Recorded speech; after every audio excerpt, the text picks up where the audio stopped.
One measure of culinary skill is consistency. In a professional kitchen, it's often said that you're only as good as your last service. But even when cooking at home, given the effort spent preparing a meal, it's satisfying when it comes out just as good as the last time.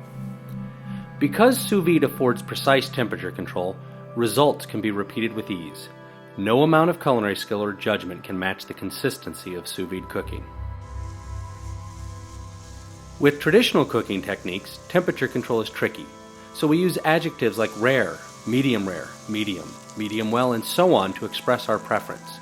Such words are ambiguous, but being more specific is pointless since these cooking techniques don't afford enough control over the temperature to do better.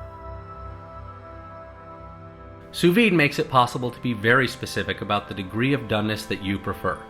For a steak, you might prefer 127, 133, 136 degrees Fahrenheit, or perhaps some other temperature. The point is that you can be certain of achieving your perfect temperature every time. In a professional kitchen, it's remarkable how far this goes towards making service smooth. But even at home, it's great when the food is cooked exactly the way you want. Cooking food at the temperature you've selected and waiting until the center of the food reaches equilibrium with that temperature avoids another common source of inconsistency: having the food overcook after you've stopped the cooking. This happens because with other cooking techniques, the surface of the food is nearly always much hotter than the core temperature, and thus it's critical to time things correctly and allow for the inevitable cooling of the surface and increasing temperature at the center. This, by the way, is why the rib roast that was at your perfect temperature when you pulled it from the oven is overcooked after it has rested for several minutes before you slice into it.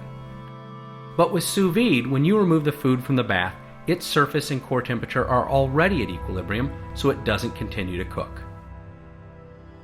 Consistency comes in other forms too. Portion size, product quality, healthfulness, and food hygiene, all important whether you're cooking in a busy restaurant or at home for your family and friends. Achieving this kind of consistency is one reason we prefer to work with scales. Lamb chops, for example, can be packaged with measured amounts of herbs and spices before they're sealed. This ensures accurate portion control as well as consistent results. In the professional kitchen, this is invaluable. Of course, there's no reason you have to work with this kind of precision. Very often we work ad hoc too, and just add what seems about right. Creative inspiration is a big part of cooking, and sometimes you just have to do what feels right.